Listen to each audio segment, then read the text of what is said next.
Halo, apa kabar pemirsa? Senang sekali saya Estia Dika bisa kembali menemani Anda di program talk show yang syarat informasi inspiratif, apalagi kalau bukan bincang sehati.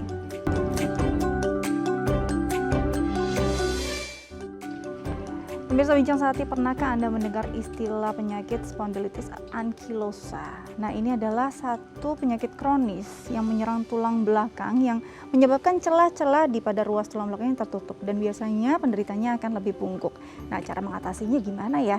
Ini akan menjadi tema yang akan kita bahas hari ini.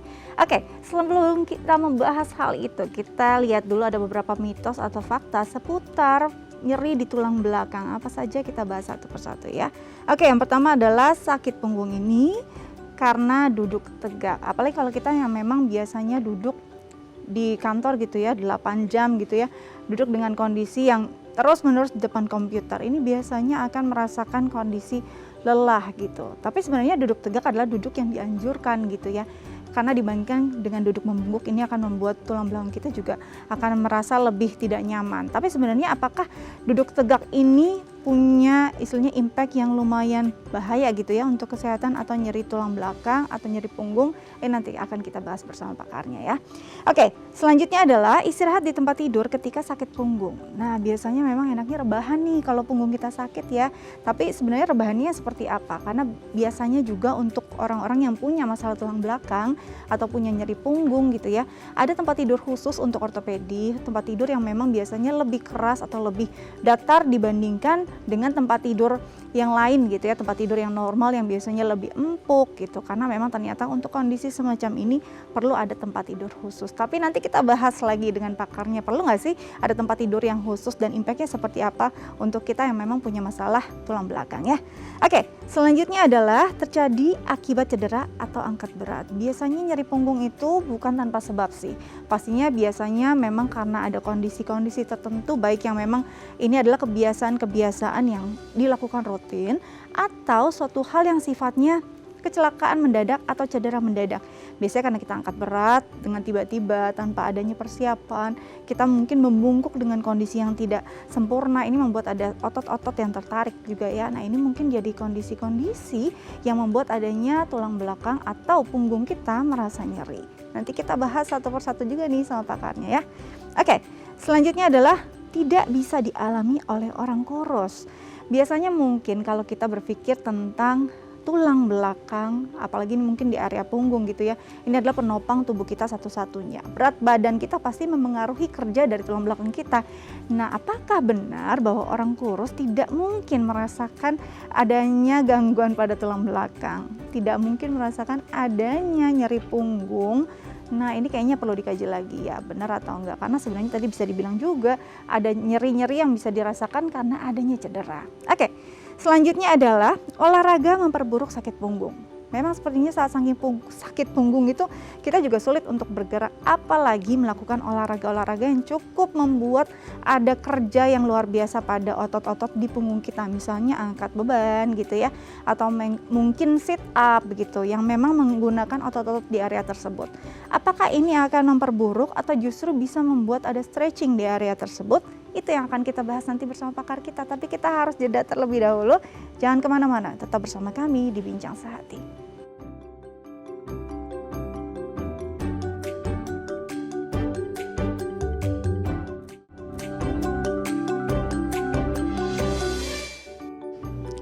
Ya, pemirsa, kembali lagi bersama kami di Bincang Sehati. Di segmen sebelumnya kita sudah membahas nih mitos atau fakta seputar sakit punggung ya, dan kita akan bahas bersama pakarnya. Sudah tersambung via sambungan Zoom bersama kami Dr. Ray Hendry, SPOT, spesialis ortopedi dan traumatologi dari Rumah Sakit Carolus Summarecon Serpong. Langsung kita sapa. Halo Dr. Ray, apa kabar? Halo Mbak Dika, kabar baik. Semoga Mbak Dika juga di studio semuanya sehat-sehat. Alhamdulillah baik, Dok. Baik, tadi kita sudah membahas sebenarnya sebelumnya ada beberapa mitos atau fakta seputar nyeri punggung. Tapi sebelum itu saya mau tanya dulu, Dok. Sebenarnya nyeri punggung itu bisa disebabkan oleh kondisi apa saja sih, Dok? Kalau kita bicara nyeri punggung, ada banyak kondisi ya yang bisa menyebabkan. Tapi biasanya tidak seperti anggapan orang, nyeri punggung itu bukan selalu dari tulangnya. Nah, melainkan banyak jaringan lunak, penyokong tulang belakang yang justru menyebabkan sakit punggung atau sakit punggung bawah yang disebut dengan low back pain. Itu bisa karena trauma, cedera olahraga, kecelakaan, atau berat badan berlebih, sebenarnya bisa juga, atau kelamaan duduk tanpa melakukan aktivitas yang lain, seperti banyak pekerjaan di depan komputer atau di depan meja, apalagi dengan kondisi yang mungkin tidak ergonomis sehingga menyebabkan sakit di punggung bawah gitu. Banyak sekali sebenarnya, ada banyak penyakit juga. Lagi ya kira-kira itu deh.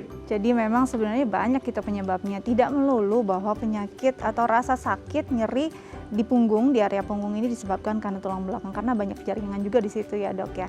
Oke, tadi kita sudah bahas nih ada mitos atau fakta seputar nyeri punggung. Kita bahas satu persatu ya dok ya. Yang pertama adalah sakit punggung karena duduk tegak. Ini kan biasanya kalau kita yang kerja di kantor menghabiskan mungkin paling sedikit 8 jam di depan komputer dengan kondisi duduk mungkin tegak gitu ya dok ya. Apakah ini memang punya potensi untuk menyebabkan adanya nyeri punggung? Sebenarnya dalam kondisi duduk tegak tuh apa sih yang bekerja di situ selain tulang punggung kita, selain tulang belakang kita?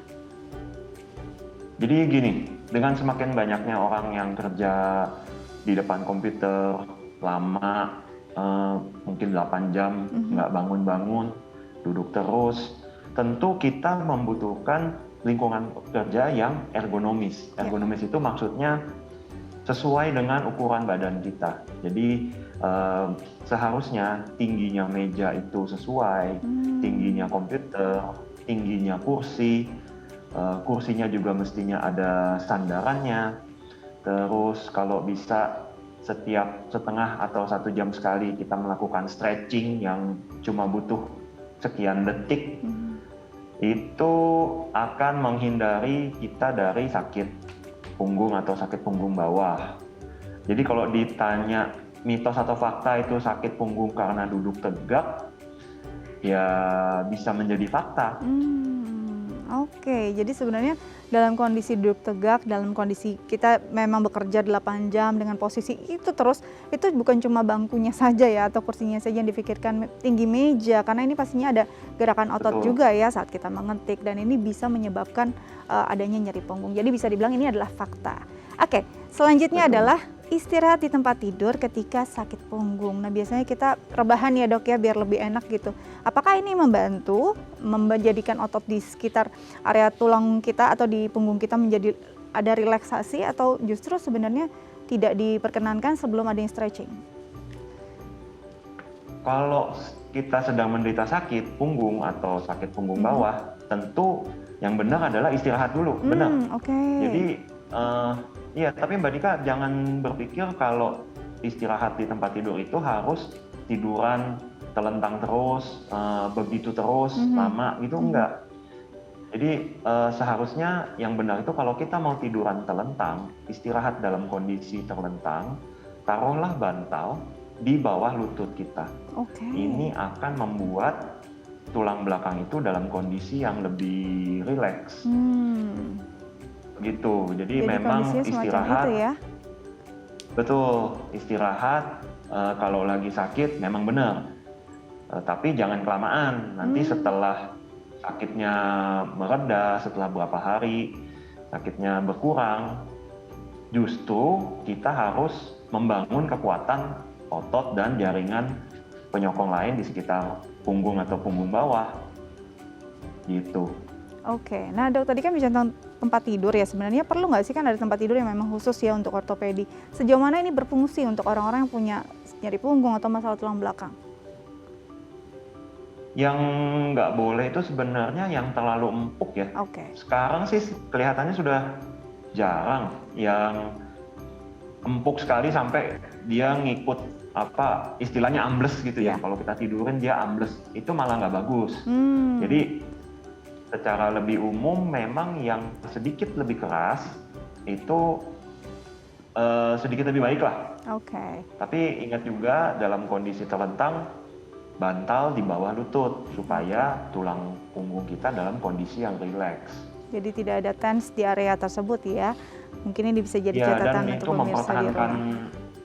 lengkungnya jadi lebih benar. Mhm. Itu Oke. kalau yang terlalu ambles, lengkung tulang belakang kita jadi hilang, itu malah memperparah. Justru Gitu. memperparah. Ini yang harus mungkin Anda masih salah kaprah, jadi mungkin lebih baik jangan terlalu empuk karena justru mengikuti badan kita begitu ya, ambles ini malah justru memperburuk kondisi yang sedang terjadi pada tulang belakang kita ya. Oke, selanjutnya Betul. adalah nyeri punggung ini bisa terjadi akibat cedera yang berat. Biasanya cedera-cedera atau kondisi semacam apa sih yang membuat punggung kita sakit, Dok? Sesimpel kalau kita salah posisi ngambil barang di lantai gitu ya, itu bisa bikin sakit. Nah, Jadi nggak perlu barang berat sebenarnya. Seperti bolpen jatuh, terus kita ngambilnya dengan membungkuk, salah posisi itu bisa bikin sakit. sesimpel itu Tapi ya, Dok selain ya? itu, sesimpel itu. Apalagi kalau barangnya berat. Makanya tidak disarankan untuk membungkuk. Tapi harusnya kita jongkok. Jongkok. Dengan jongkok, sendi panggul dan sendi lutut lah yang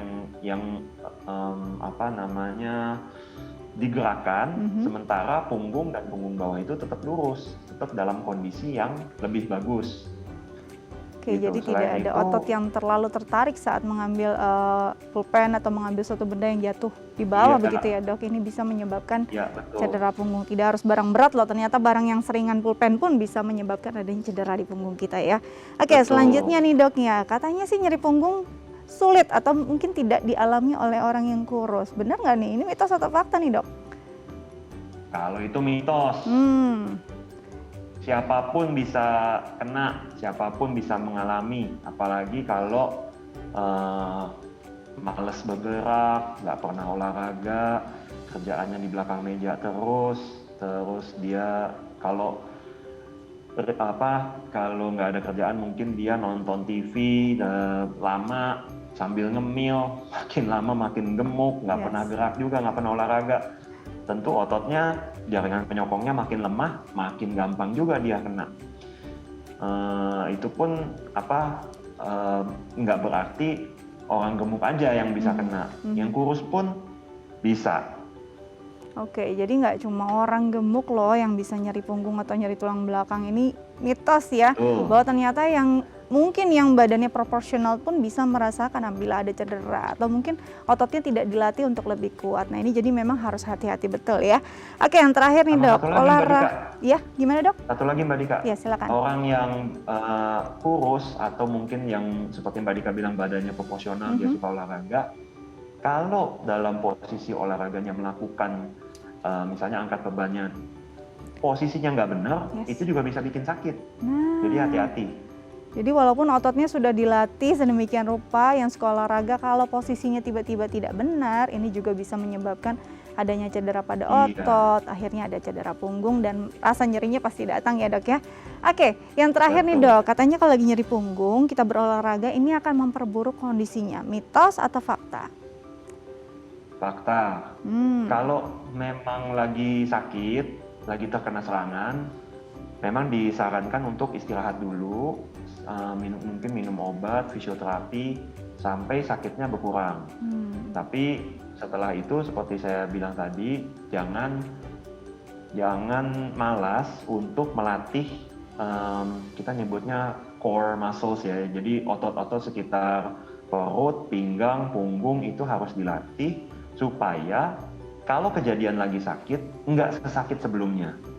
Dan biasanya yang terlatih ini sakitnya lebih cepat hilang. Jadi gitu. lebih mudah Jadi, ya penyembuhannya ya, Dok ya. Betul, kalau lagi sakit istirahat dulu, tapi setelah sakitnya hilang, olahragalah untuk membangun kekuatan jaringan penyokong sekitar punggung dan punggung bawah. Nah ini, jadi ternyata kalau memang lagi sakit, baiknya istirahat dulu. Setelah sudah mereda sakitnya, boleh loh kita gerakan lagi, kita latih lagi kekuatan otot kita, agar nantinya tidak mudah cedera juga. Oke, Dok, ini banyak banget nih info kali ini. Nanti kita akan lanjut lagi ya pada tema kita, tapi kita harus jeda dulu ya, Dok ya. Nah pemirsa, jangan kemana-mana, tetap bersama kami di Bincang Sehati.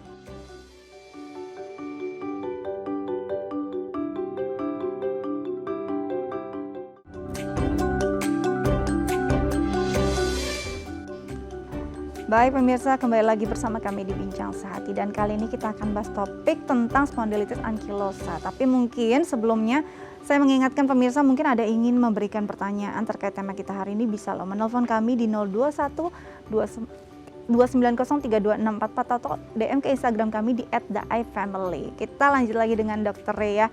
Dok, masih bersama saya, Dok? Ya, Baik, kita sekarang membahas tentang penyakit sebenarnya yang memang ada masalah di tulang belakang dengan tertutupnya celah-celah yang membuat orang katanya jadi membungkuk. Tapi sebelum itu mungkin dokter bisa menjelaskan lebih jauh lagi sebenarnya apa sih kondisi spondilitis ankilosa ini, Dok?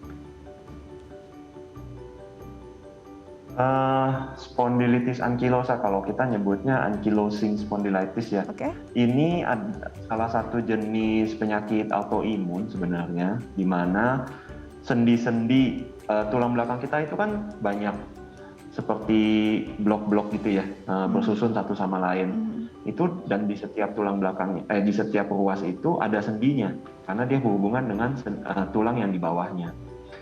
Nah, pada spondilitis ankilosa ini sendi-sendinya itu seperti menyatu. Jadi dia jadi kaku ya, karena harusnya masing-masing sendi itu bisa bergerak sedikit, walaupun cuma sedikit, tapi dengan keadaan ankilosa ini dia menyatu, jadi badannya tegak, tidak bisa miring sedikit. Jadi kalau untuk menengok aja mesti putar seluruh badan gitu loh. Gitu.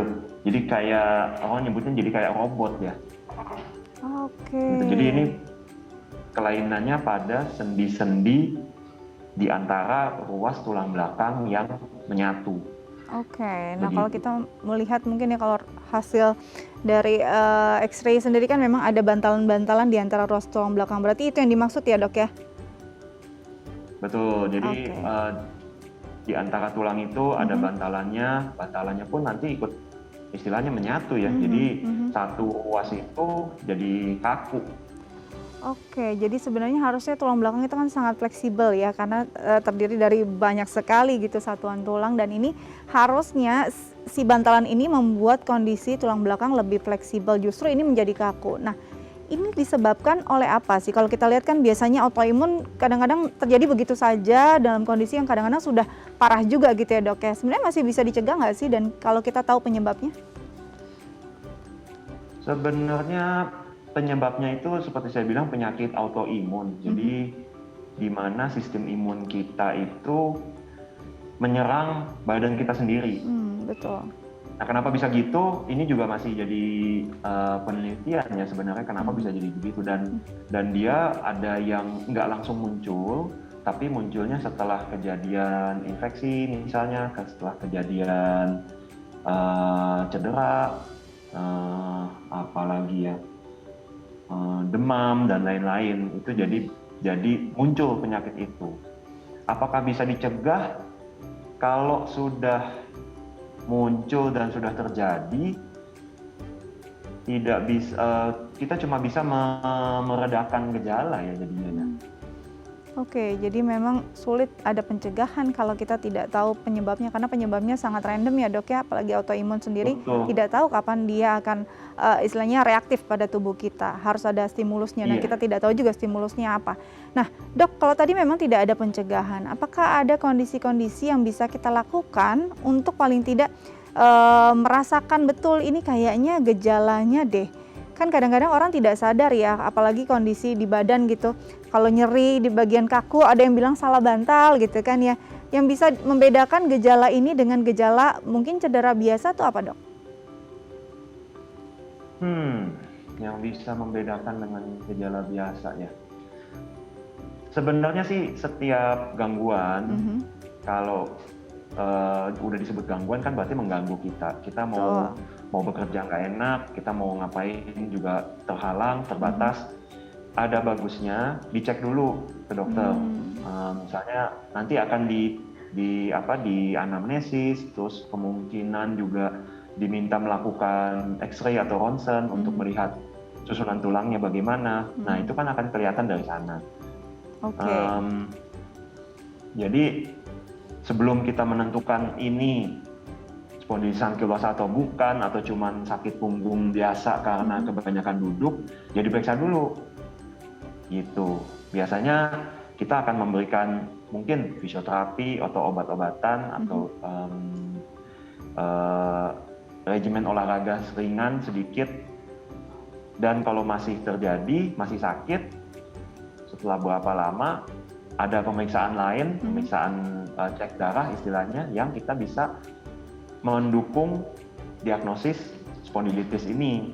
Oke, jadi sebenarnya tidak bisa dengan serta-merta hanya melihat hasil X-ray ini ditentukan bahwa ini kondisinya tadi kondisinya sudah ada kekakuan gitu ya pada bantalan. Karena kan beberapa kondisi tulang belakang juga kita bisa lihat X-ray-nya juga bermacam-macam, bahkan ada yang tulangnya sudah mulai tajam begitu ya dok ya, sudah mulai menyatu. Nah ini tidak bisa serta-merta karena X-ray kita memastikan bahwa kondisinya dalam kondisi autoimun yang menyerang tulang belakang. Berarti harus ada cek lanjutan gitu ya dari lab, mungkin dari darah ataupun dari istilahnya dari deteksi lain begitu dok? Iya, jadi kedokteran itu kan yang kita terapi adalah pasiennya, bukan kita menterapi hasil labnya atau hasil ronsennya. Jadi itulah mengapa pentingnya setiap pasien itu dilakukan anamnesis, terus setelah dilakukan anamnesis ada pemeriksaan fisik, dan setelah itu pemeriksaan penunjang, namanya saja pemeriksaan penunjang. Jadi kira-kira dokternya sudah ada dugaan ini arahnya kemana, dia akan meminta cek darahnya apa, ronsennya yang seperti bagaimana untuk mendukung diagnosisnya. Gitu. Jadi kembali lagi yang kita terapi adalah orangnya, keluhannya apa, ceritanya kayak bagaimana, sakitnya bagaimana, sudah berapa lama dan sebagainya. Pemeriksaan fisik, baru deh kita minta pemeriksaan penunjang, entah itu cek darah atau ronsen dan lain-lain. Jadi memang harus bertahap, makanya jangan sampai ada self diagnose, karena untuk tenaga medis yang profesional pun memang pemeriksaannya bertahap sampai ke dalam diagnosa ya dok ya. Nah dok, iya, betul. Apa sih yang harus dilakukan? Misalkan kalau kita melihat nih kondisi-kondisi tertentu, mungkin untuk orang-orang tertentu yang sudah lanjut usia, ini kan kekakuan pada sendi itu juga memang sering terjadi. Atau mungkin ada nggak bedanya dengan kondisi seperti RA gitu ya, rheumatoid gitu, itu kan juga mungkin ada kekakuan pada sendi. Apakah memang bisa kita bedakan nih, apalagi untuk lansia yang memang keluhan-keluhan semacam ini sudah mulai muncul? Jadi kalau spondilitis ankilosa ini memang terjadinya di tulang belakang, walaupun secara ceritanya itu mirip dengan rheumatoid atau osteoartritis, cuma tempatnya berbeda. Kalau rheumatoid lebih ke sendi-sendi kecil, sendi tangan atau kaki, jari-jari gitu loh. Kalau osteoartritis atau kita sebutnya pengapuran atau radang sendi itu akan terjadi pada sendi-sendi yang besar, justru yang sendi panggul, sendi lutut gitu. Walaupun ceritanya lokasinya beda, tapi sebenarnya sih yang terjadi di situ kira-kira sama. Cuma terapinya akan berbeda gitu. Jadi mungkin untuk dibedakan itu pentingnya adalah untuk kita menterapi secara tepat. Kalau ankylosing terapinya seperti begini, rheumatoid lain lagi, osteoartritis lain lagi. Oke, jadi memang letak ini menentukan juga ya, dia mengalami kondisi semacam apa ya. Jadi kita benar-benar harus aware. Nah dok, ada nggak sih rentan usia yang memang rentan terkena kondisi ini? Kalau osteoartritis lebih ke orang-orang lanjut usia ya. Jadi 50 ke atas itu mulai terkena panggulnya sakit, lututnya sakit gitu.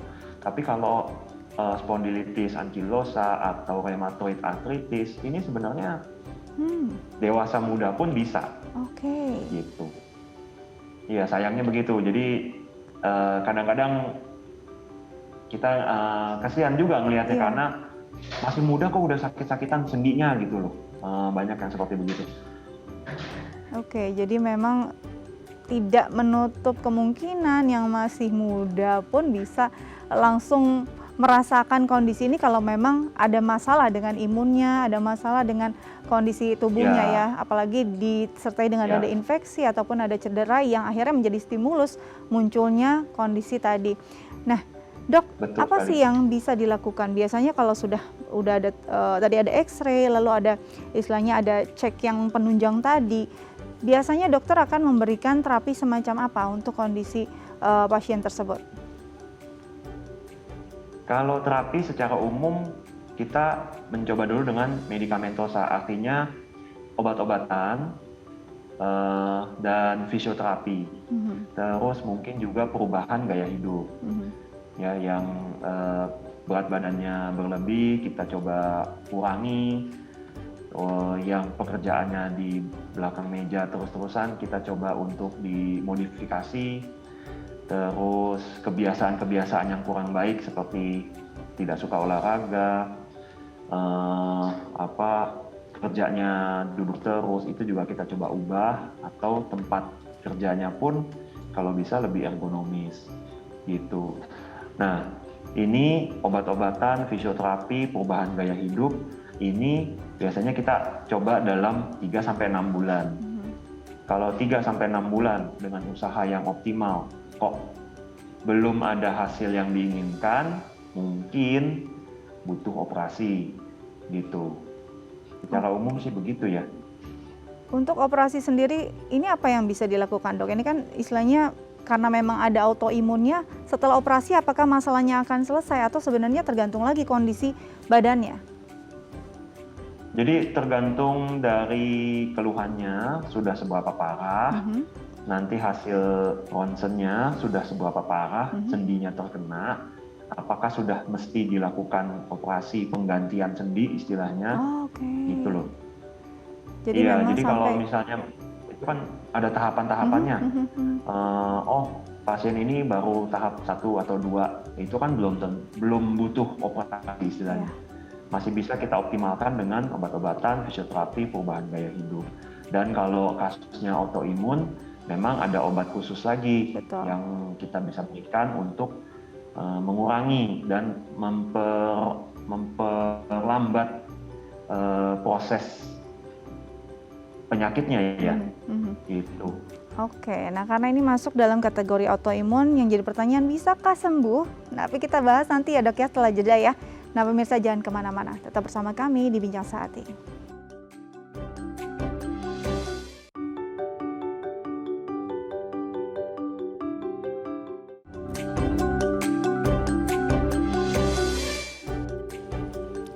Iya, pemirsa kembali lagi bersama kami di Bincang Sehati, dan bagi pemirsa yang ingin memberi pertanyaan terkait tema kita hari ini bisa menelpon kami di 290326444 atau DM ke Instagram kami di @daefamily. Masih bersama Dr. Ray, Dok? Masih Ya, bersama kami ya. Oke, tadi terputus sebelum break bahwa ini adalah penyakit tulang belakang yang tapi memang ada kaitannya dengan autoimun. Nah, sebenarnya bisa sembuh nggak sih, Dok, kondisi semacam ini? autoimun itu sayangnya nggak bisa sembuh ya. Yes. Sembuh total itu nggak bisa, karena akan ada terus gitu. Jadi pengobatan yang sekarang itu yang istilahnya lebih canggih lah, Mhm.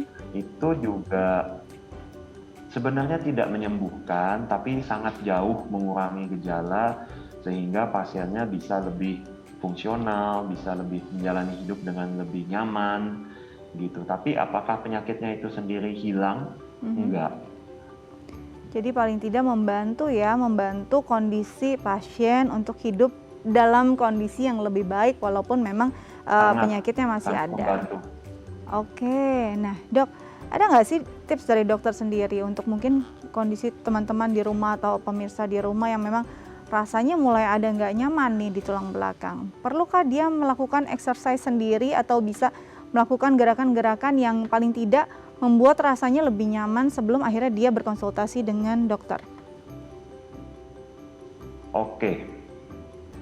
Kalau saya sih, karena saya juga penggemar olahraga, Mhm. gaya hidup sehat, Jadi sebenarnya nggak susah sih kalau mau hidup lebih sehat. Kita cuma butuh komitmen. Cuman kadang-kadang komitmen ini yang susah ya. Jadi selalu sediakan waktu untuk berolahraga. Makan juga, makanlah yang lebih baik. Dan kebiasaan yang kita tahu sebenarnya tidak bagus, yaitu memang beneran nggak bagus. Seperti merokok, minum minuman Alkohol beralkohol, begitu ya. ya betul. Terus kebanyakan makanan yang berlemak, garam tinggi, gulanya banyak, itu memang nggak bagus. Sebenarnya kita semua udah tahu, gitu loh, Mbak Dika, bener kan? Betul. Cuma mau apa enggak aja. Komitmennya gitu. itu ya dok ya, yang sulit ya. Iya. Kadang Jadi, sudah dilakukan tapi tidak konsisten juga sama aja nggak sih dok? sama aja kalau cuman sekali sebulan terus atau daftar gym 2 bulan bosen habis itu nggak melakukan lagi ya balik lagi ke nol. Jadi memang ini suatu kita butuhnya kesinambungan ya. Olahraga iya, jaga makan iya, kebiasaan yang jelek dihilangkan iya, kebiasaan yang baik dipertahankan juga. Gitu. Nah itu dia, jadi bukan cuma sebulan 2 bulan, tapi memang harus rutin gitu ya. Ini agar mungkin juga bisa menahan kondisi kita agar tetap sehat juga menjelang kita mungkin nanti lanjut usia, kondisi usia kita juga dalam kondisi terbaik kalau kita bisa rutin gitu melakukan olahraga ya dok ya. Nah dok, betul sekali. Kalau dalam kondisi memang sudah didiagnosa spondilitis ankilosa, apa gerakan atau olahraga yang memang sebaiknya dihindarkan? Ini lebih susah ya. Ada bagusnya kita berkonsultasi dulu dengan dokter di kedokteran fisik dan rehabilitasi. Itu kita nyebutnya fisioterapi lah.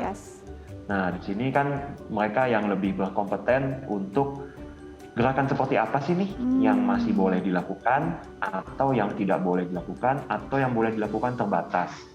Bagaimana caranya, seberapa sering, itu kan sebenarnya ada aturannya. Disesuaikan juga dengan si pasien, dia sudah separah apa, sudah berapa lama keluhannya, gitu kan semuanya nanti akan disesuaikan. Gitu. Tapi secara umum, kalau memang seperti tadi kita udah bahas, kalau kerjanya memang di belakang meja, jangan melulu duduk tanpa melakukan stretching. Ada bagusnya setiap setengah jam atau 1 jam kita break 1 menit untuk stretching sedikit, memperbaiki lagi posisi duduk kita. Kemudian kalau bisa lingkungan pekerjaan juga dibuat seergonomis mungkin, kayak tadi tingginya meja, tingginya komputer, kursinya yang bagaimana, itu semua sebenarnya ada aturannya supaya menghindari sakit punggung. Gitu. Jadi memang sebaiknya berkonsultasi juga ya pada fisioterapisnya juga, apa saja gerakan yang tidak boleh dilakukan, apa yang tidak membuat dia merasa nyaman, dan baiknya juga untuk tadi konsisten menjaga pola hidup kita ya dok ya. Kalau memang duduk 8 jam di depan komputer, mungkin sebaiknya stretching setiap 1 jam sekali agar kondisi atau postur tubuh kita kembali dalam kondisi terbaik. Oke, dok, sebelum kita lanjutkan, ini ada DM dari pemirsa, dari Adwinda. Pertanyaannya adalah, dok, papa saya usianya 57 tahun. Belakangan ini mulai mengeluh nyeri di tulang belakang. Kalau bangun tidur, suka merasa kaku. Apakah ini gejala ankylosing spondylitis? Nah, apa yang harus dilakukan nih dok? Silakan dok. Mungkin bukan ya, kalau dibilang gejala ankylosing spondylitis terlalu dini untuk mendiagnosis ini. Makanya pentingnya konsultasi tatap muka dan diperiksa sama dokternya itu sangat penting. Jadi anamnesisnya juga akan jauh lebih detail. Tapi kalau saya lihat, bisa nggak penyebab yang lain kita singkirkan dulu? Misalnya memang papanya Mbak Winda ini pekerjaannya bagaimana, terus dia ada trauma atau tidak habis angkat barang berat, posisinya salah atau enggak, ada cedera olahraga atau enggak gitu loh. Nah, ini kaku, kalau cuma kaku aja pas bangun tidur, mungkin bisa kita mulai dengan olahraga ringan. Setelah itu mungkin fisioterapi dan obat-obatan. Oke, jadi tidak bisa langsung didiagnosa ini kondisinya spondylitis ankilosa gitu ya, karena kalau dilihat harus ada macam-macam ya dok ya. Tadi ada cedera kah, terus posisi tidur benar atau tidak, lalu juga dilihat lagi tempat tidurnya empuk atau enggak tadi kan ya, karena ini bisa jadi karena rasanya terjadi setiap bangun tidur. Nah ini mungkin untuk Mbak Winda di rumah bisa dilihat nih kebiasaan-kebiasaan orang tua di rumah, apakah ada kondisi-kondisi yang bisa menyebabkan kekakuan pada tulang belakang. Nah dok, sebenarnya kalau kekakuan pada tulang belakang tadi kan ini bisa macam-macam, tidak hanya karena tadi si spondilitis ini gitu ya. Nah apa yang bisa dilakukan? Paling tidak saat bangun tidur biasanya bukan cuma kaku nih dok ya, bisa langsung sakit kepala juga kalau mungkin posisi tidur kita tidak baik. Saat tidur sebenarnya posisi yang baik untuk kesehatan tulang belakang itu seperti apa dok? Kalau pada saat tidur seperti saya bahas tadi, yang paling bagus yang disarankan itu adalah terlentang dengan menempatkan bantal di bawah lutut. Jadi ini akan membuat lengkung tulang belakang kita dalam kondisi yang rileks. Kalau kita suka tidur miring boleh, tapi dipastikan kita memeluk bantal atau guling juga. Jadi panggul dan lutut dalam kondisi menekuk juga, dan bantal yang di kepala itu jangan terlalu kempes atau jangan terlalu tinggi, sehingga kepalanya kita itu tetap dalam kondisi lurus dengan tulang belakangnya. Nah, yang tidak disarankan adalah tidur tengkurap. Gitu. Kalau untuk menjaga kesehatan tulang belakang ya, tidur tengkurap tidak disarankan karena itu merusak lengkung tulang belakang kita, jadi jauh lebih stres istilahnya.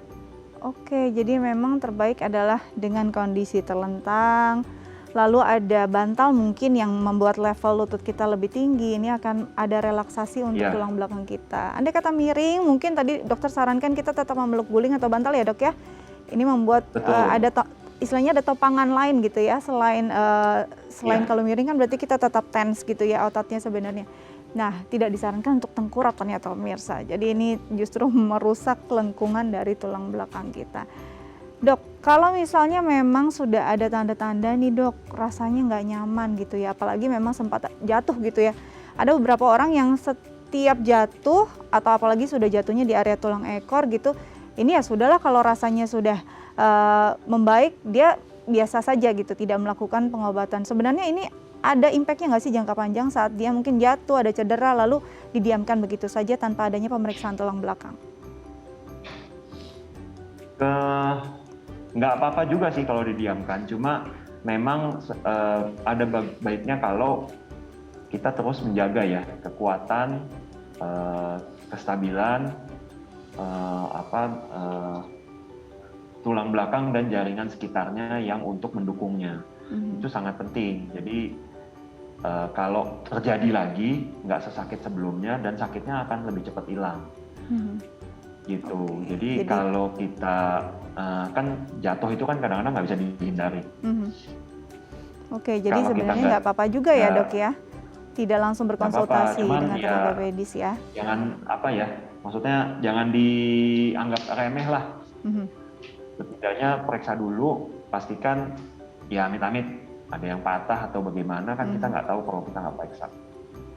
Jadi memang harus kita perhatikan benar-benar juga nih, kita harus lebih aware merasakan apakah badan kita ada kondisi yang tidak nyaman pasca adanya cedera atau trauma. Nah ini kalau memang merasa sepertinya saya perlu berkonsultasi, sebaiknya langsung dilakukan. Dok, nanti kita sambung lagi tapi kita harus jeda. Nah pemirsa jangan kemana-mana, tetap bersama kami di Bincang Sehati.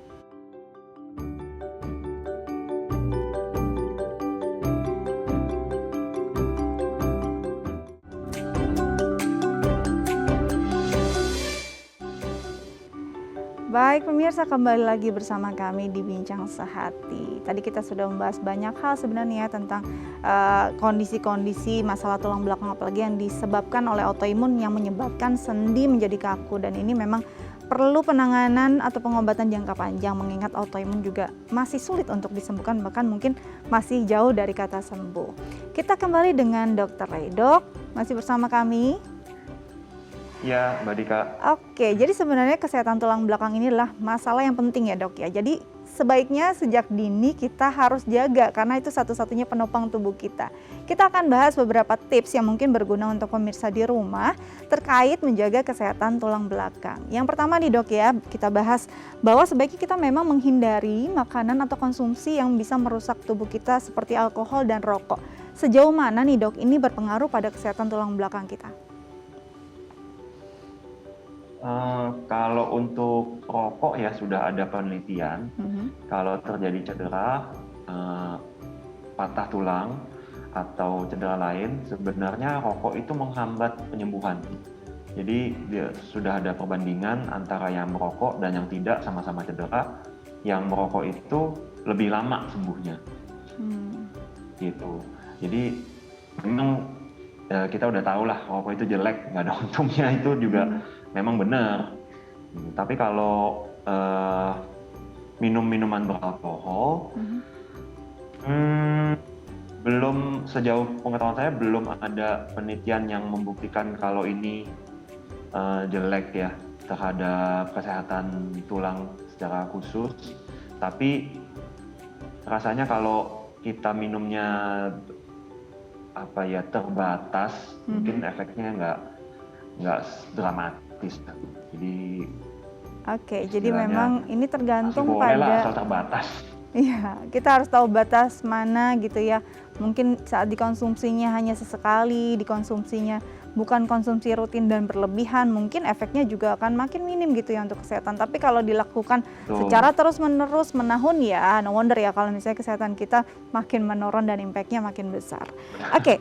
Selanjutnya adalah mencukupi kebutuhan kalsium dan vitamin D. Kalau kita lihat nih yang biasanya populer kan vitamin C, vitamin E gitu ya. Vitamin D mungkin baru populer di masa pandemi nih dok.